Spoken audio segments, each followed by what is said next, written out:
What's up everyone, Alex here. So Steam Next Fest and Summer Game Fest just ended, and as I was about to make this video right here that you're watching right now, I thought that there was basically going to be a drought of RPGs for the rest of 2024. So when I realized that I was completely wrong and that there's actually at least 31 games coming out that are just, oh my gosh, like are some of the best and most creative RPGs that I've ever seen just coming out from the genre, I was flabbergasted. I really didn't know how to even start this video at all. I just saw so many really cool and unique ideas that blended JRPGs and RPGs and Western RPGs and all the RPGs together, all the Gs. I was just really shocked. So that's why I'm not making a JRPG specific list that contains all of those games coming out this year, because really there's so much overlap that I feel like you all need to know about all of these wonderful RPGs, because I swear, like, there are so many different flavors that you'll find one that just mixes and matches some of your favorite parts of this amazing genre. And before I stop babbling, please post your favorites from this list and anything else that I may have missed in the comments below that you know is actually coming out in 2024, because I'd love to know what you'd like me to cover, and, you know, maybe let's talk about some of these games. I think this is going to be great.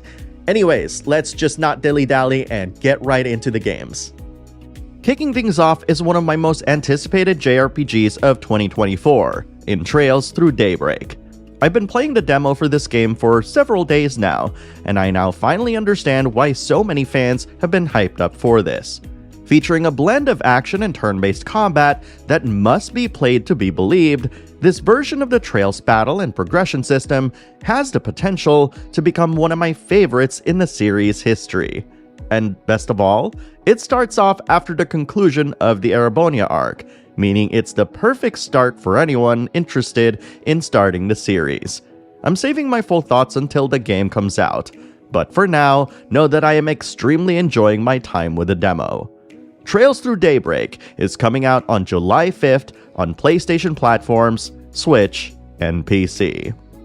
Speaking of demos, I played through the demo of Gestalt, Steam and Cinder a few weeks back, and I've been meaning to talk about it. And brace yourself for what I'm about to say. Of all the Metroidvanias I've played, and I've played a ton of them, I don't think anyone has ever come close to the feeling of playing Castlevania Symphony of the Night as Gestalt, Steam and Cinder. And yet, they didn't stop there. There's an in-depth progression map that you can spend your hard-earned points on, fun mechanics that lets you alternate between your melee attacks and guns, and a whole bunch of other staples of the genre that just makes playing Gestalt, Steam and Cinder so unique. This is one of those demos that I absolutely could not put down, and when I finally reached the end, I gasped and wanted to play more. And the wait is almost over, as Gestalt, Steam and Cinder is slated to come out on July 16th on PC. It'll be coming out on consoles at a later date. The trailer that prompted me to make this entire video is the one that announced Visions of Mana's release date, which will be on August 29th on PlayStation platforms, Series X and S, and PC. Visions of Mana ditches a lot of the weird gimmicks that were prevalent in more recent Mana games, and opts to return the series to what it does best, exploring a massive fantasy world, party-based action combat that gives you a ton of control over your characters, different classes by way of the different elements in the game, and of course, a classic Mana story that fans will probably have a good idea of how it goes. But more than that, Visions of Mana promises to look at the entire history of action RPGs over the decades and infuse itself with inspired ideas that just make this adventure the epic journey we fans have been waiting for. I cried when I saw the first trailer reveal, and I have a feeling that the full game will be incredible. Potionomics was one of my favorite games of 2022, and let me tell you why. I've never been a fan of deck builders, as I thought its gameplay was too random to enjoy. But what if you had a good reason for that randomness? Say if a customer is haggling you down for a price. That's always unpredictable, and no one's truly ready to face that, right?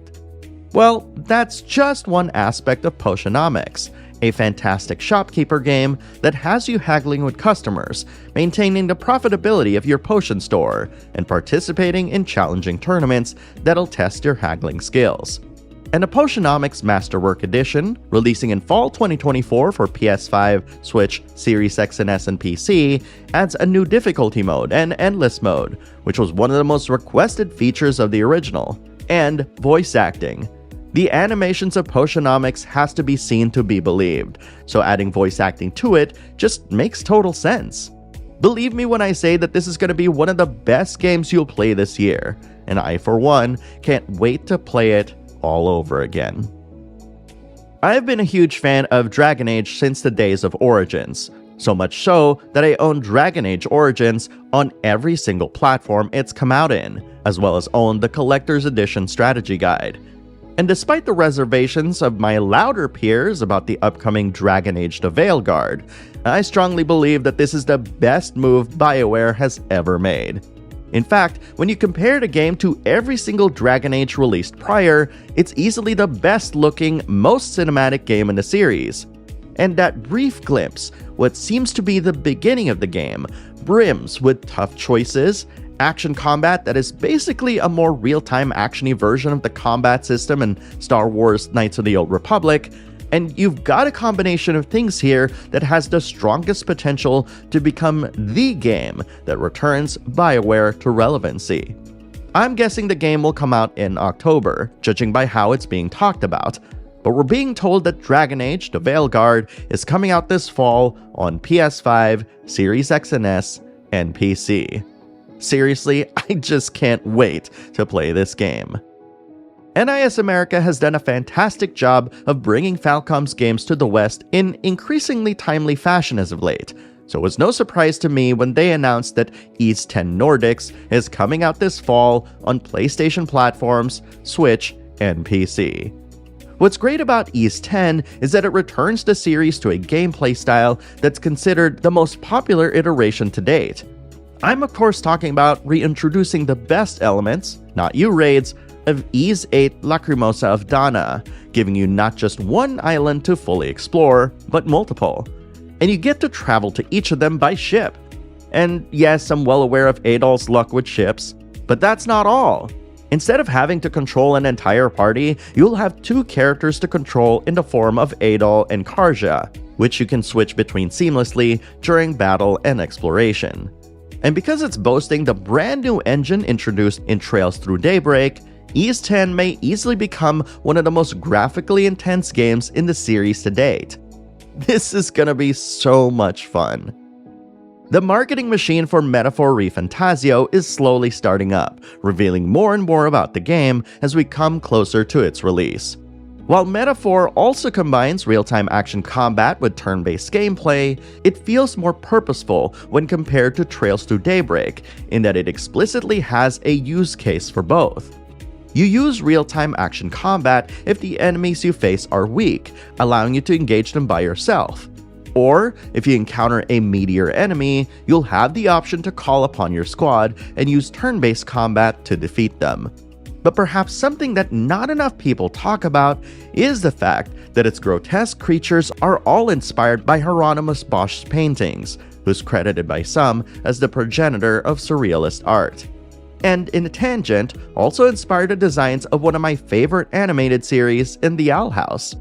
But going back to Metaphor, the way Studio Zero just effortlessly pivots the tried and true Persona gameplay into something new, unique, and fresh is something that I absolutely look forward to trying out.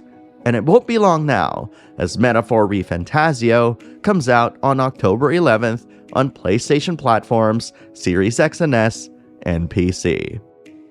By the time this video comes out, Shin Megami Tensei 5 Vengeance would have come out on June 12th on all modern platforms.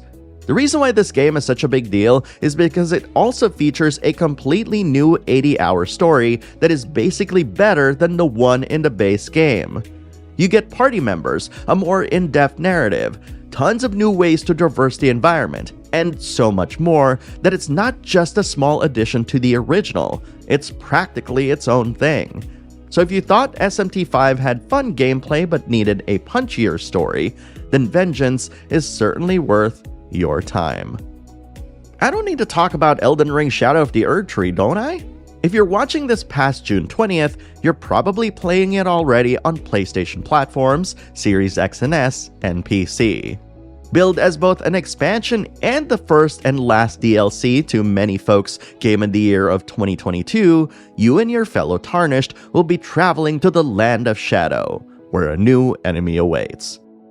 I haven't touched Final Fantasy XIV for over a year now, but it doesn't mean that I won't be reveling in the celebration of a new beginning in Final Fantasy XIV Dawntrail on June 2nd on PlayStation platforms, Series X and S, and PC. This new expansion increases the level cap to 100, introduces the Viper and Pictomancer classes, as well as involve the player in a bid to determine the ruler of a far-off kingdom. But of course, things won't be as straightforward as one might think, as this story merely sets the stage for a brand new 10-year story that's sure to be fun and epic. Zenless Zone Zero is an action RPG from the makers of Genshin Impact and Honkai Star Rail, and if it's anything like those two games, we can expect a high-quality experience that will be unlike any other. I've always loved Hoyo's aesthetics and character designs, so I'm eager to check out this game when it comes out on July 4th on PS5, PC, and mobile. The creators of Ashen are readying their upcoming action RPG, Flintlock: The Siege of Dawn, and they're calling it a Souls-Light. I think what they mean is that they're borrowing a lot of concepts from Souls-likes, but ultimately making their own. I heard it's got a massive risk-reward system that multiplies the amount of souls that you get by continuously attacking enemies and getting multipliers out of them, a la character action games. But you'll lose all of them, including your souls, if you get hit a single time. You can bank your souls right then and there and lose all your multipliers, but do you risk it all? Either way, the choice is yours, and you'll find out for yourself how this open-world action RPG plays when it comes out on July 18th on PS5, Series X and S, and PC. I may have been living in a cave when Dungeons of Hinterberg was revealed, because I just now found out about this massive social sim action RPG. Social sim is a term that I've started to notice devs use a lot more recently, which basically means you've got social link type elements where you can build your relationships with various townsfolk, which of course unlocks new gameplay features. I also love how the game looks, and it's got a charm to it that makes me want to play it. And it's coming out on July 18th on Series X and S and PC. I love unique RPG experiences, and Arranger, a role-puzzling adventure, is one that you absolutely should check out. This game blends push-block puzzles with an art style made by Braid's artist, which I quickly spotted.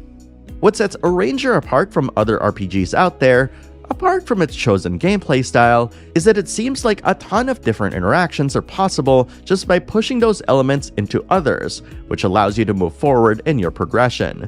And you also get traversal tools, like a grappling hook for example, to cross over gaps in the world. Simple enough, right? This is sure to be one of those fantastic games you can play alongside others, and I can't wait to try it out on July 25th on PS5, Switch, and PC.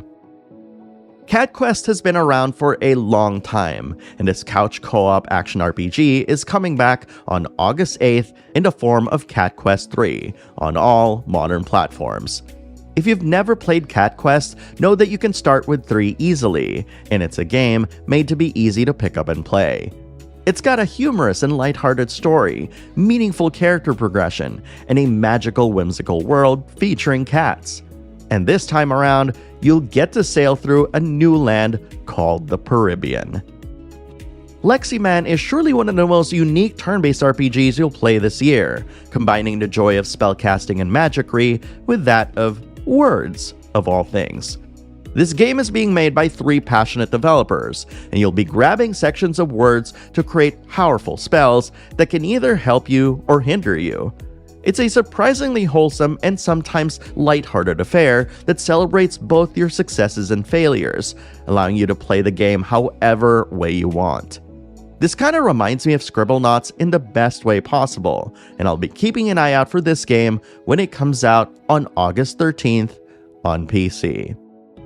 Speaking of words, Dustborn uses the power of words, hope, love, friendships, and robots in this single-player narrative-driven action RPG. You'll be able to craft words to use in both conversations and battles, in a road trip that'll take you through an alternate reality America. There's a ton of really cool gameplay features that the devs are keeping to themselves, giving you tools to play the game your own way. And on August 20th, you'll be able to check this out on PlayStation and Xbox platforms and PC. Enotria, the last song, isn't as dark and dreary as other Souls-likes, and it's actually one of its biggest selling points. Based on Italian folklore, this action RPG will pit you against challenging foes, which will have you wear role-altering masks that not only alter the way you play the game, but also allow for an unprecedented level of customization and experimentation that's uniquely its own. The game is coming out on August 21st on PlayStation platforms and PC. We've seen the latest trailers for Black Myth Wukong, but if you're not sure what it is, it's an action RPG based on a classic Chinese tale, Journey to the West. Now, I can't really say that I've been clamoring to play as the Monkey King in any video game ever, but shoutouts to Sayuki Journey to the West, by the way. But Black Myth Wukong does look beautiful, doesn't it?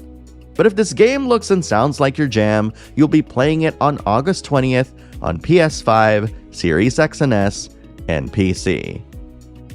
So many of you told me about WitchSpring R when it came out on PC last year, and on August 29th, players on PS5, Xbox One, and Switch will finally be able to play it.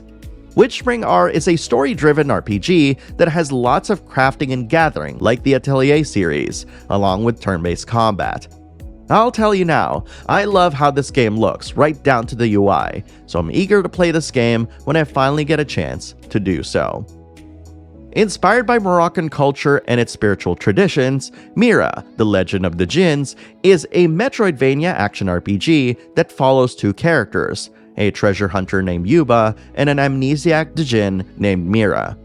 The movement of Mira in the game reminds me a lot of the best parts of Hollow Knight and the Ori series, with an art style that reminds me a lot of the classics of the 16-bit days. If you're in the mood for more Metroidvania in your life, Mira, the Legend of the Jinns, is coming out on August 31st on PC. Boyhood's End is a narrative adventure game that stars Giovanni, a boy with the lowest human score in the universe. I'm assuming he doesn't act quite human. And Campanella, a delinquent genius.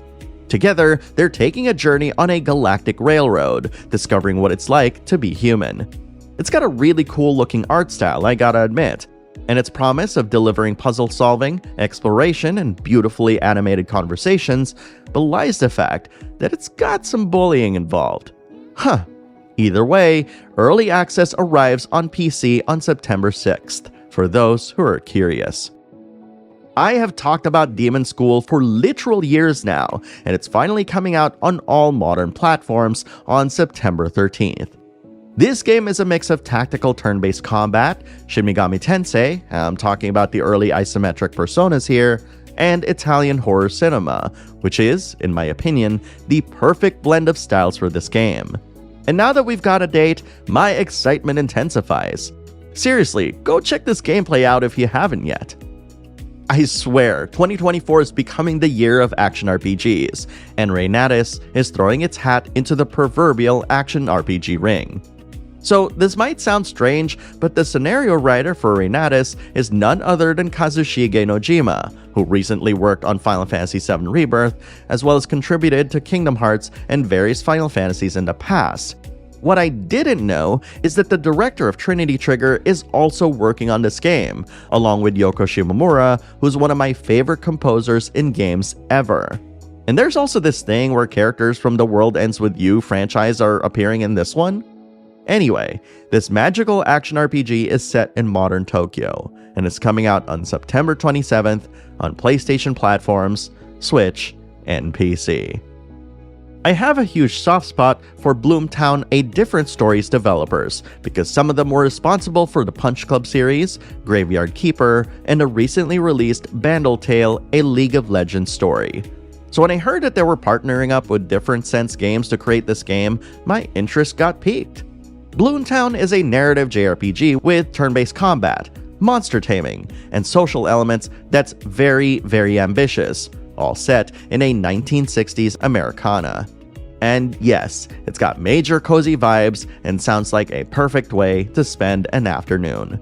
The game comes out on September 30th on PS5, Series X and S, Switch, and PC. Fantasy Life is a series I've never gotten to play, but that might all change when Fantasy Life I, The Girl Who Steals Time, comes out on October 10th on the Switch. Cozy RPGs are numerous these days, but I've been told that Fantasy Life is special because of its more involved narrative. The thought of building up a ruined island and possibly time traveling sounds really fun, and a unique take on the cozy life sim genre. And with the JRPG masters of Level 5 at the helm, I'm willing to bet that this title will stand out amongst the sea of other RPGs out there. The folks at Obsidian are the masters of scale, delivering some truly memorable and captivating adventures over the past several years that don't overblow their budget by making massive worlds. I remember a friend of mine calling their latest action RPG adventure, Avowed, their own take on Skyrim. But as with most of Obsidian's games, there's probably going to be more to it than that. And on November 12th, Series X and S and PC owners will find out how this game ties to the larger Pillars of Eternity universe. Truthfully, I'm a bit doubtful that GreedFall 2: The Dying World will make its alleged summer 2024 release on PlayStation and Xbox platforms and PC, but that doesn't mean I can't mention it here. GreedFall 2 blends the feeling of that era of discovery with that of fantasy and superstition, where things could always happen beyond our control. And this RPG boasts that it'll have a new combat system that's heavily inspired by Dragon Age Origins. I'm hearing rumblings that it'll be out on early access this year, but time will tell if it does happen. Speaking of other games that were supposed to come out in 2024, DECAPOLICE blends investigative gameplay with turn-based combat. There's also a heavy virtual world element tied to its gameplay, and it's been a good while since we heard of this game. Will it be delayed by yet another year? Here's hoping we hear more about this game soon, more than just being a Switch exclusive, that is. Potentially delayed games aside, Metal Slug Tactics finally reappears with a launch window of fall 2024, and it's confirmed to be coming out on all modern platforms at this point. Blending tactical turn-based combat with Metal Slug seems like a huge win-win for me, and I can't wait to see how much more ridiculous this series can get in a brand new genre. I've been told by our community on Discord that Kingdom Come: Deliverance is one of the best action RPGs they've ever played, and Kingdom Come: Deliverance 2 is set to be an incredible follow-up to an already massive game. The game is slated to come out by the end of 2024, and I don't really believe that its latest trailer is gonna be as chuckle-heavy as the game is. Still, I welcome any RPG that tries to do something different, and Kingdom Come: Deliverance 2 will definitely be one of the games I'll be keeping an eye out for when it finally comes out on PS5, Series X and S, and PC sometime this year. So several of the games listed here have limited time demos that you can download during the Steam Next Fest. But to be honest, who has the time to play all of these amazing games in a short span of time? I'd love to just be able to play demos whenever I want, if only to help me figure out if I want to pick them up.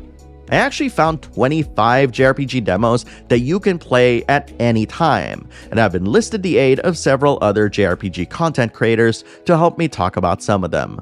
Watch this video and find out what games you can sample right now for free.